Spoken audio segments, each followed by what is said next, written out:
ഇന്ന് നമ്മൾ എത്തിയിരിക്കുന്ന വാഴാലിക്കാവിലാണ് കേട്ടോ. എത്തിയപ്പോൾ വൈകിയെങ്കിലും മഴ കാരണം ഓരോ ദേശത്തിൻ്റെ എഴുന്നള്ളത്ത് തുടങ്ങിയിട്ടേ ഉണ്ടായിരുന്നുള്ളൂ. ഏറെ വർഷങ്ങൾക്ക് ശേഷം വെടിക്കെട്ടുള്ളത് കൊണ്ടാണെന്ന് തോന്നുന്നു എല്ലാവരുടെയും തിരക്ക് നല്ലോണം ഉണ്ടായിരുന്നു. ഇതെൻ്റെ രണ്ടാം തവണയാണ് കേട്ടോ ഇവിടെ വരുന്നത്. നമുക്ക് മെയിൻ റോഡിൽ നിന്ന് കുറച്ചധികം നടക്കാനുണ്ട് കേട്ടോ വാഴാലിക്കാവ് എത്താൻ. വാഹനം നമുക്ക് അവിടെ എത്തിക്കാമെങ്കിലും തിരിച്ച് അവിടെ നിന്ന് എടുത്ത് വരുന്നത് ബുദ്ധിമുട്ടായതുകൊണ്ട് നമ്മൾ മെയിൻ റോഡിൽ തന്നെയാണ് വാഹനം നിർത്തിയിട്ടുണ്ടായിരുന്നത്. വയലും പുഴയും അതിനിടയിൽ ഒരു കാവും, പിന്നെ തീവണ്ടിയുടെ ചൂളമടിക്കുന്ന ശബ്ദവും നമുക്ക് കേൾക്കാം. എല്ലാം അടങ്ങിയ ഒരു വിഷ്വൽ ട്രീറ്റ് തന്നെയാണ് വാഴാലിക്കാവ്. എല്ലാവരും മസ്റ്റ് വൺ ടൈം എങ്കിലും വാഴാലിക്കാവ് വേലി ഒന്ന് കാണാനായിട്ട് വരണം കേട്ടോ. ഈ നടത്തമെല്ലാം കഴിഞ്ഞ് നമ്മൾ വയലിലോട്ട് ഇറങ്ങാൻ പോവാണ് കേട്ടോ. വയലിലോട്ട് ഇറങ്ങുക എന്ന് പറയുമ്പോൾ ഇവിടെ നിന്ന് അങ്ങോട്ട് നമുക്ക് കാവ് വരെയും നമുക്ക് റോഡുണ്ട്. പിന്നെ മറ്റുള്ള വിശേഷങ്ങൾ, അതായത് നമ്മുടെ എഴുന്നള്ളത്ത് കാര്യങ്ങളെല്ലാം നടക്കുന്നത് കുറച്ചൊക്കെ വയലിലും ഭാഗത്തൊക്കെ ആയിട്ടാണ്. നമുക്ക് ഇറങ്ങുമ്പോൾ തന്നെ കാണാം, നമുക്ക് വെടിക്കെട്ടിൻ്റെ സജ്ജീകരണങ്ങളെല്ലാം ഒരുക്കിക്കൊണ്ടിരിക്കുന്നുണ്ട് കേട്ടോ. ഏതാണ്ട് 10 വർഷത്തിന് ശേഷമാണ് വെടിക്കെട്ടിന് അനുമതി കിട്ടിയെന്നാണ് എനിക്കറിയാൻ കഴിഞ്ഞത്. അതുകൊണ്ട് തന്നെയാണ് അത്യാവശ്യം നല്ല തിരക്ക് എല്ലായിടത്തെയും നമുക്ക് കാണപ്പെട്ടു. അല്ലെങ്കിൽ ഈ ടൈമൊക്കെ തിരിച്ചു പോകുന്ന ആൾക്കാർ പോലും അവിടെ വെയിറ്റ് ചെയ്യുന്നുണ്ടായിരുന്നു കേട്ടോ. അങ്ങനെ അമ്പലത്തിൻ്റെ അടുത്തെത്തി ദേവി ഒന്ന് തൊഴുത് അവിടെ അപ്പോഴേക്കും 7 ആനയടങ്ങുന്ന ഒരു ദേശത്തിൻ്റെ കാവ് കയറ്റിയായിരുന്നു കേട്ടോ.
ആദ്യമെല്ലാം ആസ്വദിച്ച ഒന്ന് തിരിഞ്ഞു നോക്കിയപ്പോൾ അതാ ബാലനാട എന്ന എഴുതിയ തിടമ്പുമായി നമ്മുടെ ആമ്പാടി ബാലൻ നിൽക്കുന്നു.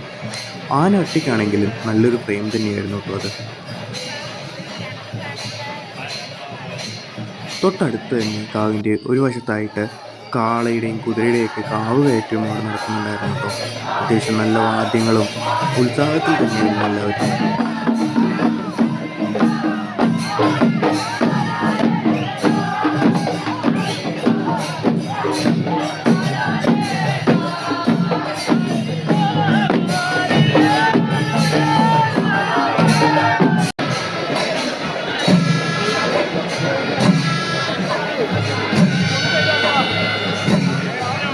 അതിനുശേഷം നമ്മൾ ബാലൻ്റെ അടുത്തും പോയി കേട്ടോ.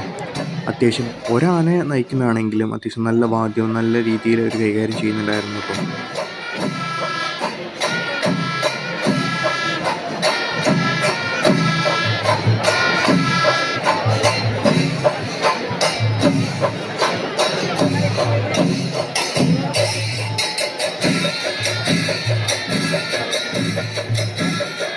ഒരു മഴ പെയ്ത് കുളിർമയേക്കെങ്കിലും വയലിലെ ചെളി പലരെയും നല്ല രീതിയിൽ ബുദ്ധിമുട്ടിലാക്കിയിട്ടോ. കാരണം വഴുക്കലും കാര്യങ്ങളെല്ലാം ആയിട്ട് എല്ലാവരും ശ്രദ്ധിച്ചായിരുന്നു കാലടി വയ്ക്കുന്നുണ്ടായിരുന്നത്. വെടിക്കെട്ട് വൈകുമെന്നറിഞ്ഞതോടെ ഞങ്ങൾ മടങ്ങുകയാണ് കേട്ടോ. മടങ്ങുന്ന വഴിയിൽ നമ്മുടെ പൂരനായകൻ നയിക്കുന്ന ഒരു ഗജനിരയെ നമുക്ക് കാണാനായിട്ട് കഴിഞ്ഞു.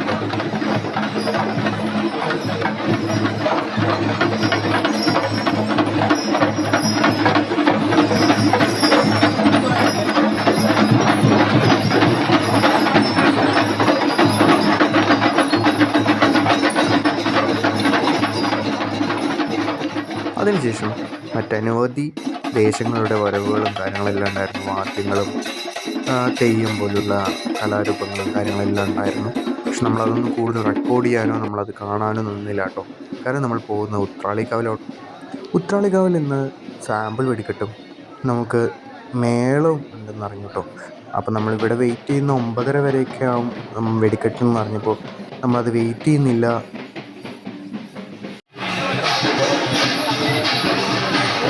അതിനുശേഷം നമ്മൾ വണ്ടി എടുത്ത് നമ്മൾ നേരെ ഉത്രാളിക്കാവിലോട്ട് വെച്ച് പിടിച്ചു കേട്ടോ. ഉത്രാളിക്കാവ് എത്തുന്നവരെയും നമുക്ക് റോട്ടിൽ കൂടുതൽ തിരക്കൊന്നും അനുഭവപ്പെട്ടില്ല. രണ്ട് ഭാഗത്തും തിരക്കുള്ളത് കൊണ്ടാണെന്ന് തോന്നുന്നു, രണ്ട് ഭാഗത്തും ഉത്സവങ്ങളും കാര്യങ്ങളെല്ലാം നടക്കുന്നതുകൊണ്ടാണെന്ന് തോന്നുന്നു തിരക്ക് കാര്യമായിട്ട് കുറവായിരുന്നു കേട്ടോ. വാഴാലിക്കാവിൽ നിന്ന് ഏകദേശം 17 കിലോമീറ്ററാണ് കേട്ടോ ഉത്രാളിക്കാവിലോട്ടുള്ളത്.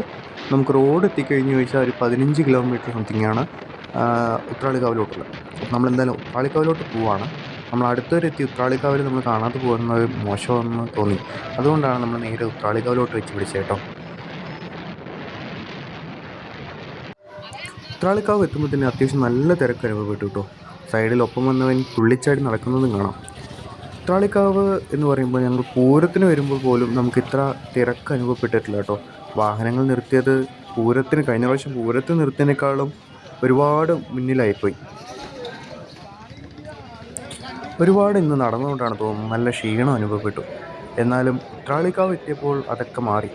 ആകെ തിരക്ക്, പൂരത്തിനേക്കാളും നല്ല തിരക്ക്. ഞായറാഴ്ച ആയതുകൊണ്ടാവണം, എല്ലാവർക്കും ഒഴിവല്ലേ. കുറച്ച് നേരത്തെ കാത്തിരിപ്പിന് ശേഷം നമ്മുടെ കാവിൽ നിന്നും വെടിക്കെട്ടിനുള്ള സിഗ്നൽ കാണിക്കുന്നുണ്ട് കേട്ടോ. അപ്പോൾ ഈ വെടിക്കെട്ടിലൂടെ നമ്മുടെ ഈ വീഡിയോ അവസാനിക്കുന്നതായിരിക്കും. ആദ്യത്തെ വീഡിയോ ആണ്, ആദ്യത്തെ വോയിസ് ഓവറാണ്. എന്തെങ്കിലും കുറവുകൾ എന്തെങ്കിലും കമൻ്റായിട്ട് അറിയിക്കണേ. കൂടെ സബ്സ്ക്രൈബ് ചെയ്ത് കൂടുകയാണെങ്കിൽ ഇതേപോലുള്ള കാഴ്ചകളായിട്ട് ഞാൻ ഇനിയും വരുന്നതായിരിക്കും.